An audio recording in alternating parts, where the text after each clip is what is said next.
Olá, gente boa! Já alguma vez ouviram falar de microcefalia? De crianças, de jovens que sofrem de microcefalia? Conhecem alguém que sofra de microcefalia ou pais de alguma criança ou jovem que padeça desta deficiência? Se sim, este vídeo é para vocês assistirem até ao fim.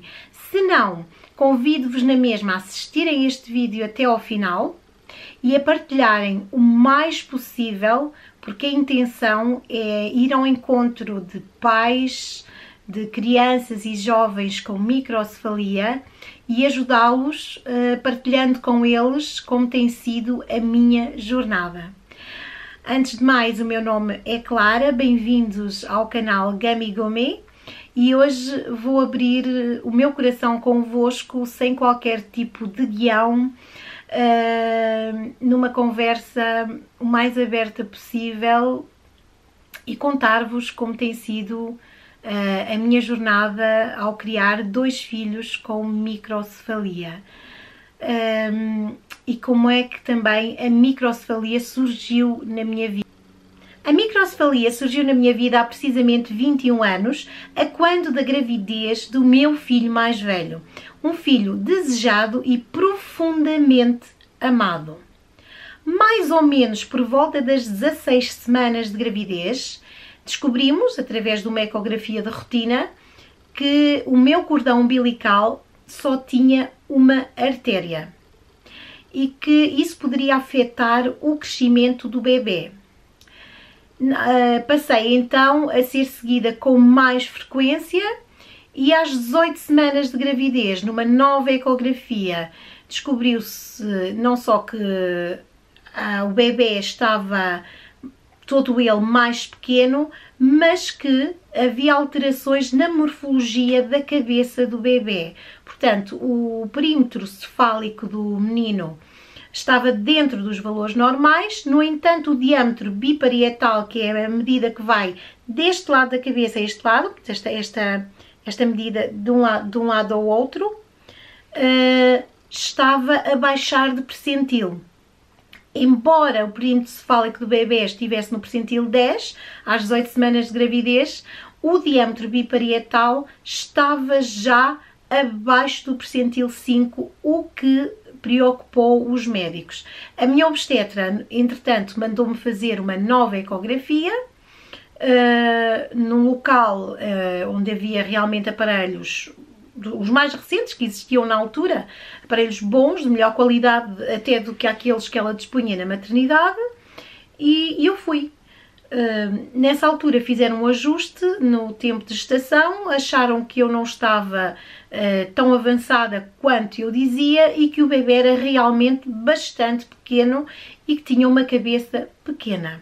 Foi só às 22 semanas de gestação que confirmámos o diagnóstico de microcefalia, pois não só o diâmetro biparietal estava já nessa altura abaixo do percentil 5, como o próprio perímetro cefálico, que é a medida à volta de toda a cabecinha, estava também abaixo do percentil 5.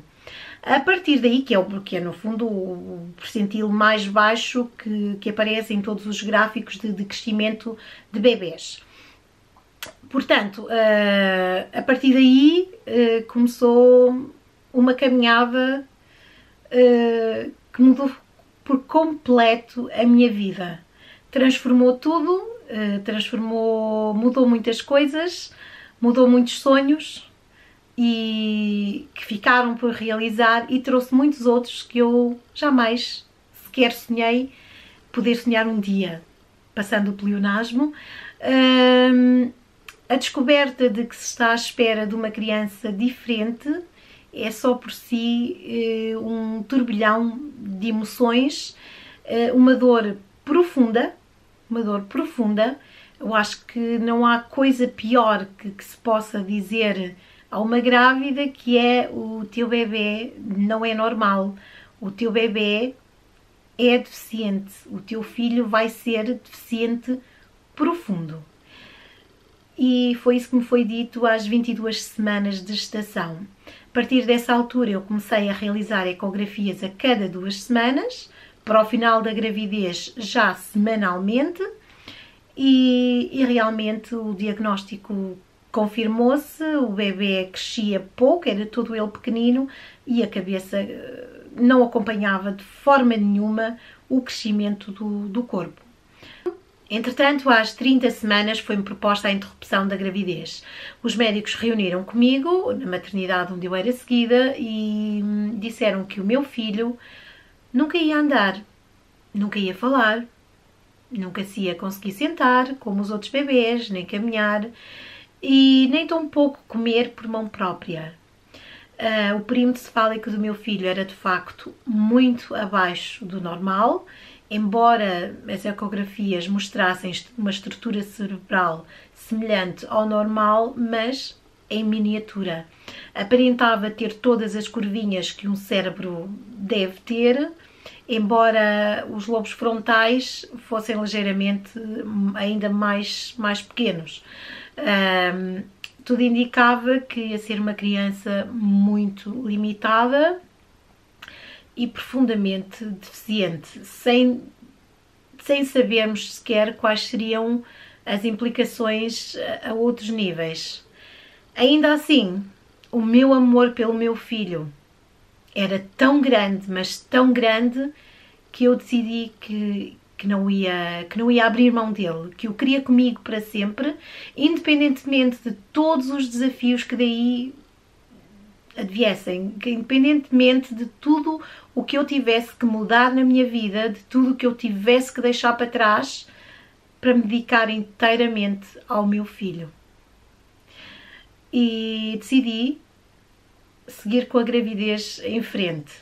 Tive uma nova reunião com os médicos, deram-me tempo para pensar se efetivamente era aquilo que eu queria e fui novamente relembrada de que o meu filho não iria sentar-se, não iria andar, não iria comer por mão própria, nunca iria falar, ia ser uma criança sempre completamente diferente das outras crianças e com problemas de aprendizagem sérios. Mas como eu já vos disse, e torno a repetir, eu amava profundamente o meu filho, ao ponto de jamais ser capaz de abrir mão do meu filho. Então eu decidi, e disse aos médicos, e nessa altura, nesse dia, estava sozinha com eles, e eu disse-lhes, ainda que o meu filho nunca saiba andar, não consiga falar, não consiga comer por mão própria, sentar-se, gatinhar, isso não me importa. A única expectativa que eu tenho para o meu filho é olhar nos olhos dele e conseguir perceber se ele está bem, se ele está feliz. A única expectativa que eu tenho como mãe é que o meu filho seja feliz. É tudo o que eu quero, é que o meu filho seja feliz, com ou sem limitações, e sejam elas quais forem, o que eu quero é que o meu filho seja feliz. E eu acredito que é possível ser feliz quando se é diferente. E perante isto, os médicos nunca mais me falaram na possibilidade de abortar o meu filho. Depois desta reunião com os médicos, ficou definitivamente decidido no meu coração e na minha cabeça que o meu filho ia nascer, viesse ele como viesse. E eu ia amá-lo com todas as minhas forças, em qualquer circunstância. E estava pronta para, juntamente com ele, enfrentar todos os desafios que daí adviessem. Eu já tinha na altura o meu enxoval todo feito. Estava tudo pronto para o meu filho. Tudo. E cada peça do enxoval foi comprada com um amor imenso. Eu aprendi a fazer tricô para que os primeiros sapatinhos, as primeiras botinhas de lã do meu filho fossem feitas por mim, pela mãe, e com um amor imenso em cada peça, em cada coisinha que lhe fazia. Já tinha também, nas 30 semanas, uma lista de nomes com, vá lá, um top 3 dos meus nomes preferidos. Estava ainda a decidir qual iria escolher, mas os nomes já estavam pré-definidos também na minha cabeça. No entanto, depois do diagnóstico de microcefalia, o nome do meu filho mudou. Eu escolhi um nome diferente de todos os outros que tinha em mente. Eu pensava em Bernardo, eu pensava em João Pedro, e o meu filho não é uma coisa nem outra. O meu filho chama-se Simão e o significado do nome chama-se Deus o concedeu, um filho à mãe que o pediu. E eu todos os dias, desde o momento que eu soube que estava grávida de um menino deficiente, todos os dias da minha gravidez, sem cessar, eu pedi a Deus para me conceder o Simão. Simão Pedro. Pedro como pai, e por serem também dois nomes bíblicos bastante fortes. E porque eu sozinha jamais conseguiria levar a cabo este grande desafio que a vida me trazia naquele momento, e porque sem Deus eu jamais teria forças. Portanto, com o meu filho, com o nascimento do meu filho, eu nasci também. Eu nasci também com uma força que eu jamais imaginaria que fosse capaz de ter. Com uma coragem que eu jamais tinha sonhado em mim. Com um filho deficiente, nasce uma mãe guerreira. Não há mãe nenhuma que tenha um filho com uma deficiência que não seja uma mãe guerreira. A cada filho nasce uma mãe, a cada filho deficiente nasce uma mãe guerreira. Para o defender, para lutar com ele, para estar lado a lado e enfrentar todos os desafios que vão surgir, porque são muitos. Como é que eu me senti quando eu soube que estava à espera de um filho deficiente? Eu senti-me absolutamente desesperada. Senti uma dor profunda. Uma dor que não doía só no peito, uma dor que doía no corpo todo, uma dor que doía na alma, uma dor que não dava tréguas nem de dia nem de noite, uma dor que me acordava, que interrompia o meu sono. Uma dor do mais profundo que se possa imaginar. Acho que nada dói mais a uma mãe que é saber que o seu filho não está bem e que somos completamente impotentes para mudar seja o que for. Portanto, nada do que eu fizesse poderia mudar ou alterar a deficiência do meu filho. Portanto, estava certo que eu esperava um filho profundamente deficiente. Eu sempre acreditei que o amor de uma mãe por um filho faz milagres. E eu achei que se passasse para o meu filho todo o amor imenso que eu sentia por ele, eu conseguiria começar a marcar a diferença logo ali, logo desde a gravidez. Portanto, eu sabia que esperava um filho deficiente. Eu sabia que não era possível evitar ou corrigir que fosse essa deficiência. Eu sabia também que tinha pelo meu filho um amor imenso, o maior amor que no mundo pode existir. E eu estava disposta a tudo para ajudar o meu filho. E eu acreditava e acredito profundamente que o amor faz milagres, que o amor cura, que a energia positiva cura. E eu decidi logo ali, desde esse momento, passar a transmitir ao meu filho todo esse amor, ainda na gravidez. E o que é que eu comecei a fazer? Todos os dias eu estimulava o meu bebê, ainda dentro da barriga. E eu comecei a cantar ao Simão todos os dias. Cantava-lhe imensas canções, cantava-lhe canções para bebês, cantava as músicas que na altura passavam na rádio e que eu gostava, mas eu passava a vida a cantar-lhe. Dizem que quem canta seu mal espanta. Ao cantar, eu também aliviava as minhas preocupações e acabava por produzir endorfinas que iam gerar bem-estar, e estando eu bem, o meu bebê estaria bem também.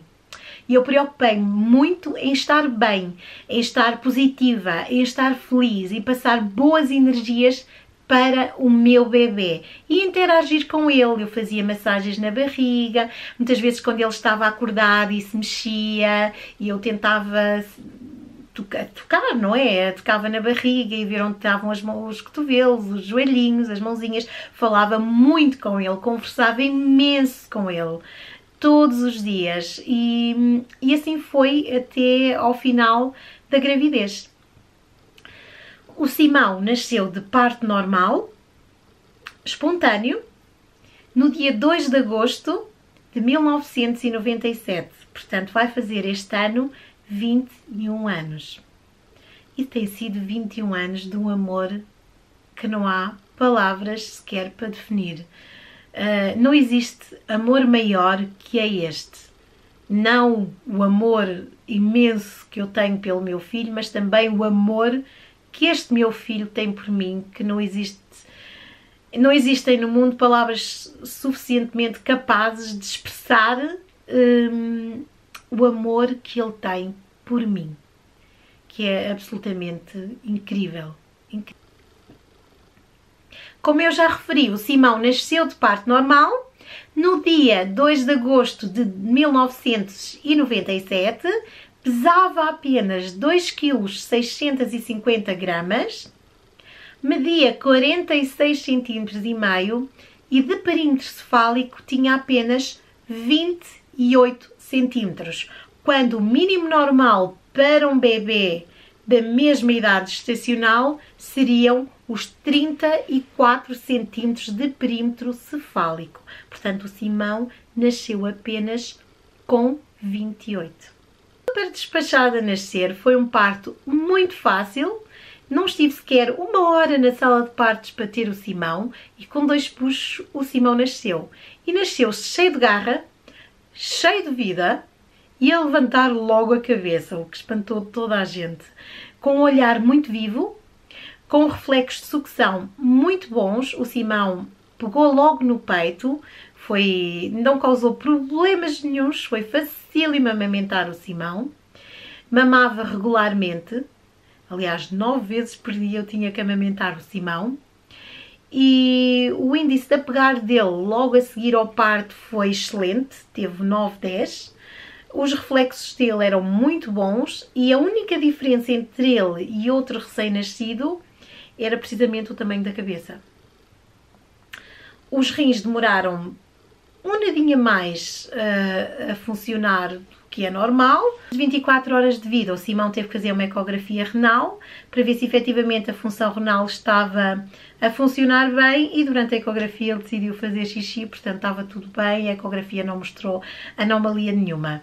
Ao fim de pouco mais de 24 horas de nascido, teve que fazer uma ecografia transfrontanelar para espreitar como estaria a estrutura cerebral do Simão, para ver se efetivamente ele tinha as curvinhas todas que deveria ter, apesar de ter um cérebro bem mais pequeno. Mas como a fontanela do Simão era tão pequenina, a ecografia foi inconclusiva, porque não se conseguiu ver absolutamente nada, porque se a cabeça dele era pequenina, a fontanela ou meleirinha, como as pessoas lhe chamam, então mais pequenina era do que nos outros recém-nascidos. Os primeiros momentos que seguiram ao nascimento do Simão foram novamente um turbilhão profundo de emoções. Eu não tive depressão pós-parto, eu não tive aquilo a que se chama baby blues. Aliás, eu costumo dizer, eu não deprimi porque eu não tive tempo para deprimir. Não havia lugar nem espaço na minha vida a uma depressão, por maiores que fossem os meus motivos para deprimir. Naquele momento eu tinha nas mãos um recém-nascido deficiente e que precisava de uma mãe bem disposta. Precisava de uma mãe otimista, que precisava de uma mãe que estivesse apta a fazer por ele aquilo que ele não conseguia. Portanto, o meu filho precisava de mim para o estimular, precisava de uma mãe bem disposta, não precisava de uma mãe a chorar o que será de mim agora que tenho um filho deficiente nos braços, o que será de mim agora que tenho uma criança com microcefalia nos meus braços e eu desconheço, nunca vi ninguém com microcefalia, o que é que vai ser a minha vida daqui para a frente. Eu não sou uma super mulher, óbvio que existia no meu coração muita dúvida, que existia muito desespero, mas existia também, e acho que acima de tudo, uma grande força de vontade de ajudar o meu filho, uma grande força de vontade de contrariar tudo aquilo que os médicos me disseram, porque eu tinha a certeza que o meu filho ia conseguir, que o meu filho ia andar, que o meu filho um dia ia falar. Eu nunca desisti, eu tinha a certeza e não havia tempo a perder. Portanto, uma depressão era uma perda de tempo, ia-me roubar tempo precioso que eu precisava para o meu filho. Portanto, eu não tive tempo para deprimir. Embora eu tivesse muita dor em termos psicológicos, muita angústia, eu adiei, digamos que eu conversei com a depressão. Muito bem, eu tenho todos os sinais, tenho todas as razões, ou melhor, muito bem, eu tenho todos os motivos para deprimir, mas neste momento eu estou ocupada demais para poder ter uma depressão. Então, digamos que combinei, um dia mais tarde eu deprimo, agora não pode ser porque eu tenho que cuidar do meu filho. E assim foi. Eu li bastante, estudei bastante, não havia quase informação nenhuma na altura sobre a microcefalia. A internet era ainda uma coisa bastante recente, há 21 anos atrás, não estava acessível ainda em locais públicos, só algumas bibliotecas e poucas em Portugal que dispunham de computadores e era realmente difícil o acesso à internet. Tudo aquilo que eu conseguia pesquisar era através de livros, através de bibliotecas e através de informações que buscava nos hospitais, nas consultas de desenvolvimento, não havia. E também, apesar de eu pertencer a uma cidade relativamente grande, do meu filho ter nascido num hospital distrital imenso, não havia nenhum caso registado de microcefalia. Nenhum. Eu não conhecia todo a microcefalia. Eu já tinha ouvido falar de macrocefalia, já tinha visto uma criança macrocéfala, mas nunca na minha vida eu tinha ouvido falar de microcefalia. Assim que eu soube que o meu filho tinha microcefalia, eu fui à biblioteca municipal procurar livros que falassem sobre a deficiência, mas tudo o que eu encontrei, mesmo nos dicionários técnicos de medicina, era apenas a definição científica de microcefalia. Aquilo que eu já sabia, que era um crânio pequeno e um cérebro igualmente pequeno e com um impacto, com possíveis limitações para a vida futura da pessoa com microcefalia. Mas não havia mais nada. Nem eu conhecia ninguém, nem havia nenhuma criança que tivesse nascido na maternidade com as mesmas condições. Eu não conhecia nenhum pai, eu não conhecia nenhuma mãe, nem família sequer, de crianças ou jovens com microcefalia. Uma das angústias, obviamente, que uma mãe de uma criança deficiente tem é: o que será do futuro do meu filho? O que será daqui em diante? O que é que eu posso esperar para ele? O que é que eu posso fazer para contrariar tudo aquilo que me foi dito pelos médicos? No sentido de não me limitar, não me acomodar, porque me foi dito que o meu filho nunca ia andar, nunca ia falar, não me acomodar a isso. O que é que eu poderia fazer para estimular o meu filho? O que é que eu poderia fazer para que o meu filho andasse, para que o meu filho falasse, para que o meu filho conseguisse fazer mais coisas que aquilo que estava previsto para ele fazer.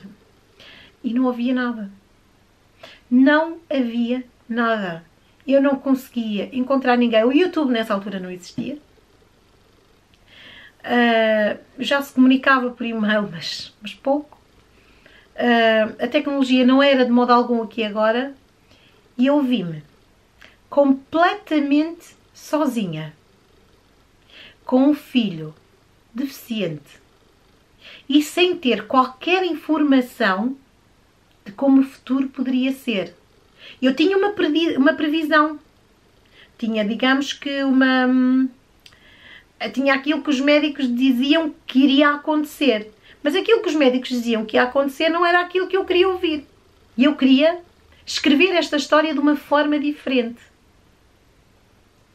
E senti-me profundamente sozinha, no sentido em que não havia nada nem ninguém que me pudesse dar esperança, que me pudesse transmitir alento.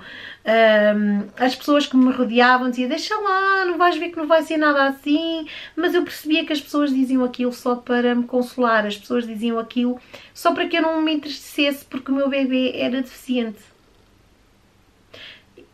Era aquilo que eu queria que fosse efetivamente a realidade do meu filho. Portanto, eu tive que escolher um outro caminho. Comecei a ler tudo quanto havia de livros sobre desenvolvimento infantil e comecei a estimular o meu filho de todas as maneiras possíveis. Como já disse, durante a gravidez eu cantava para o Simão todos os dias e quando ele nasceu eu continuei a cantar.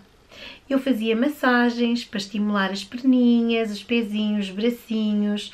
Eu fazia-lhe exercícios todos os dias depois do banho. Eu fazia exercícios ao Simão.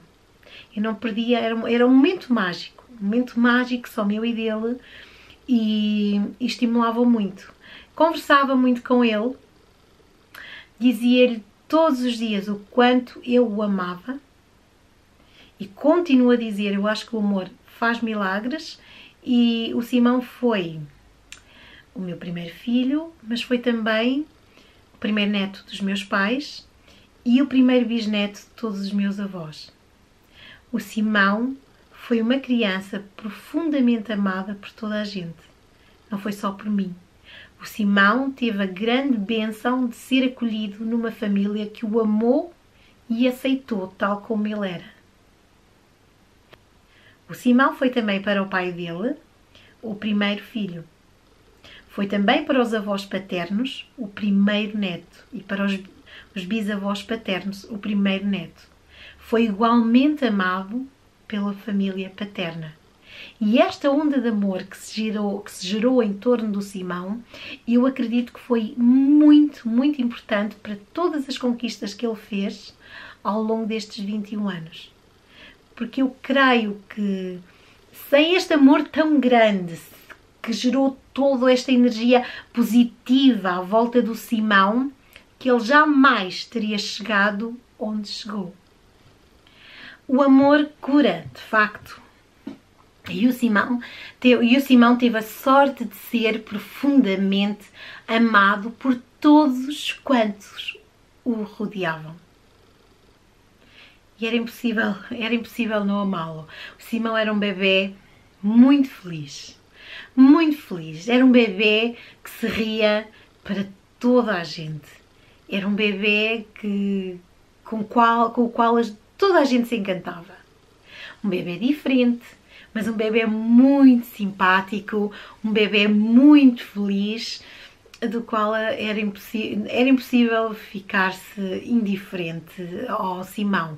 Não porque eu sou a mãe dele, não porque ele era o meu bebê, mas porque de facto ele foi um bebê absolutamente fantástico. Apesar de tudo o que teve que viver, dos exames médicos que teve que fazer, porque quando se tem uma criança destas, as consultas são mais frequentes, os exames médicos são em muito maior quantidade e há pequenos problemas que, entretanto, começam a surgir e que inspiram sempre mais cuidados do que com outra qualquer criança, não é? Portanto, cada vez que o Simão ficava doente, inspirava-me mais cuidados. A constipação inspirava mais cuidados no Simão do que numa outra criança, com certeza. Mas ele reagiu sempre muito bem, foi sempre... Digamos que, apesar da deficiência, os primeiros 12 meses dele foram 12 meses com muita saúde. O Simão mamava muito bem, o Simão crescia muitíssimo bem, ele nasceu todo pequenino, todo ele, tanto em comprimento, como em peso, como em perímetro cefálico, e eu recordo-me que ele nasceu com 2,650 kg e quando fez um mês já pesava muito mais de 3 kg, pesava quase 3,9 kg. O Simão teve um crescimento que foi assim uma coisa completamente fora de todas as expectativas, cresceu mesmo muito. A cabeça, no entanto, continuou sempre pequenina. Daí para cá tem sido quase 21 anos de muitos desafios, de muitos momentos de sofrimento, porque para além da microcefalia descobrimos que o Simão sofria de outros problemas de saúde. Os últimos 21 anos têm sido 21 anos de grandes desafios, 21 anos de muitos obstáculos, difíceis de ultrapassar, mas também 21 anos de muitas vitórias. Quando chegou à idade de se rebolar, o Simão conseguiu rebolar, virar-se e rebolar na cama. Quando chegou à idade de se sentar, aos 6 meses, o Simão conseguiu sentar-se. E aos 12 meses o Simão conseguiu pôr-se de pé pela primeira vez. E ainda não tinha 13 meses, começou a andar. Com muitas dificuldades de equilíbrio, mas nunca desistiu. O Simão andou aos 12 meses e ainda não tinha 18 e já dizia as primeiras palavras. Com 2 anos o Simão falava tudo. Andava em bicos de pés, tinha problemas de equilíbrio, o tónus muscular do Simão era diferente, mas ele falou, mas ele andou, mas ele sentou-se e comeu por mão própria. Para além da microcefalia, o meu filho tem atraso global de desenvolvimento, tem dificuldades de aprendizagem. Portanto, na escola, ele está numa escola de ensino especial, aprende a ler e a escrever, aprende contas de matemática simples, mas não retém muita informação daquela que aprende. Aprende este ano, no ano seguinte terá que repetir porque vai esquecer. Em termos de desenvolvimento, ele, apesar de ir fazer 21 anos, a idade mental dele ronda aos 10 anos e com quem ele se sente bem são com crianças de 9, 10 anos, 11, que falam as mesmas coisas que eles. Crianças que gostem tanto de cartoons e de filmes animados como o Simão gosta. O Simão, se puder, vê 1 ou 2 filmes de desenhos animados todos os dias. Eu é que não deixo para não comprometer o demais ainda ao desenvolvimento dele. Tento estimulá-lo com outro tipo de informação, com outro tipo de coisas. O Simão aprende. O Simão tem problemas de equilíbrio, é um jovem que cai muitas vezes, bate contra as coisas porque também não vê bem, tem algumas dificuldades de concentração, é hiperativo, embora neste momento esteja muito mais calmo, e é autista, embora seja de uma forma leve, mas é autista, está no espectro. Daí também a obsessão que ele tem pelos desenhos animados e a capacidade de decorar um filme de uma ponta à outra. Como sabem, um autista foca-se muitas vezes num assunto que lhe interessa, numa só coisa que realmente o estimula. E ele é estimulado pela animação, pelos desenhos animados. Ele vê um filme de uma ponta à outra e ele decora o filme todo e consegue repetir as falas todas, incluindo as onomatopeias que cada personagem faz. Cada ai, cada ui, cada suspiro. O Simão repete tudo do princípio ao fim. E eu recordo-me de um dia ir com ele de carro de uma cidade para a outra e do Simão, nos 20 minutos de viagem, ter ido os 20 minutos todos a dizer as falas todas das personagens de um filme que ele gostava, incluindo todas as gargalhadas, todos os gritos, todos os suspiros, os ais, os uis. O Simão sabia tudo no momento certo, com as pausas certas, de uma forma impressionante. Apesar de tudo, as dificuldades de aprendizagem estão lá, a hiperatividade também, os problemas de equilíbrio também, e ao longo dos anos outros problemas foram infelizmente surgindo, como por exemplo um problema de visão grave. O Simão tem uma degeneração progressiva dos cones e dos bastonetes que o vai levar à cegueira quase absoluta. Neste momento ele já depende de uma cana para andar, recebe treino, tem apoio de uma instituição para cegos aqui no Reino Unido, e descobrimos recentemente que o Simão sofre de mais uma doença progressiva e degenerativa, desculpem, desta vez nos intestinos. Eu descobri recentemente, aliás, há 2 dias atrás, e por isso eu decidi abrir-me convosco. Custa-me imenso falar disto, custa-me falar de microcefalia, custa-me falar de todas as limitações do meu filho, mas eu coloco-me no lugar das outras mães.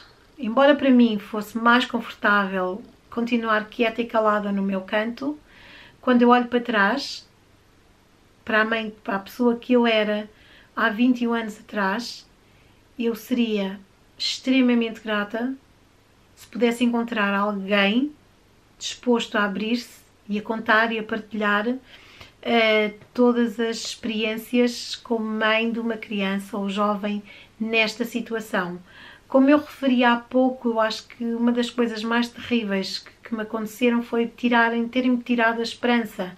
E eu acho que é isto que a maior parte das mães que eu tenho visto tanto nas notícias como em vídeos que já encontrei aqui no YouTube, eu acho que estas mães não têm muita esperança, e é preciso que essa esperança lhe seja dada, que lhe seja dada força para continuarem a lutar pelos filhos que têm, e garantir-lhes que eles conseguem muito, que apesar de todas as limitações que possam ter neste momento, tudo é ultrapassável. Estas crianças evoluem, estas crianças têm muito para nos dar, mais que tudo são uma fonte de amor inesgotável. Se eu amo o meu filho com todas as minhas forças, o amor que eu dou ao meu filho é realmente imenso, mas o amor que eu recebo do meu filho, eu não sei precisar quantas vezes maior é do que aquele que eu dou, mas é muito maior, garanto-vos. Estas crianças, não só os microcéfalos, como também outras crianças portadoras de muitos tipos de deficiência, são uma fonte inesgotável de amor. A capacidade de amar e de perdoar no meu filho é única. Eu acho que não conheço, e conheço, garanto-vos que conheço gente muito boa, eu acho que não conheço outro ser humano com uma capacidade tão grande de amar e com uma capacidade tão grande de perdoar. É realmente impressionante. Eu sinto-me profundamente abençoada e sinto-me uma privilegiada por ter sido escolhida para ser a mãe do Simão. E como este vídeo já está a ficar longo demais, eu acho que eu vou dividir em mais partes para depois continuar a contar o resto da minha jornada. A mensagem principal que eu quero passar a estas mães é: não desistam nunca dos vossos filhos. Os vossos filhos são capazes de muita coisa. Os vossos filhos vão dar-vos imensos motivos de orgulho. E a partir de agora eu vou partilhar aqui no canal convosco tudo aquilo que eu faço com os meus filhos neste momento. E tudo o que vocês quiserem saber sobre como tem sido a minha jornada ao criar o Simão, todos os desafios que nós temos enfrentado. Como é que eu fiz para ultrapassar esses mesmos desafios? Comentem por favor em baixo, perguntem e eu terei todo o gosto em responder. Este vídeo foi maioritariamente sobre o Simão, mas eu comecei por vos dizer que eu sou mãe de dois jovens, eu tendo a dizer duas crianças, mas eles já são jovens, de dois jovens com microcefalia. Eu tenho o Simão, que vai fazer 21 anos, e tenho a Maria, que está quase a fazer 18 anos. Noutro vídeo eu contar-vos-ei como foi a história da Maria, como é que a Maria surgiu na minha vida e também como tem sido criar a Maria. Um dos meus objetivos ao criar este canal é precisamente partilhar com mães de crianças deficientes, não só de crianças que sofram de microcefalia, mas que sofram de outras deficiências, partilhar com elas tudo aquilo que eu faço com os meus filhos, todos os desafios que nós enfrentamos, as dificuldades que vencemos e as coisas boas que nós fazemos. Nós não deixamos de fazer nada porque há deficiência cá em casa. Nós fazemos tudo. Nós viajamos, nós vamos para qualquer lugar do mundo. Nós fazemos qualquer atividade. E eu vou começar a publicar vários vídeos de coisas que eu faço com os meus filhos, de viagens, de atividades que tenho feito com eles, e tudo isso tem sido de extrema importância para o desenvolvimento deles. Espero que tenham gostado deste vídeo, que tenha sido útil, que tenha ajudado alguém. Se ajudar uma pessoa eu já fico contente. E se gostaram, deem like e subscrevam o meu canal, Gummy Gumi. Muito obrigada e até ao próximo vídeo sobre microcefalia, onde eu falarei de como é que a minha princesa surgiu na minha vida. Muito obrigada por terem assistido.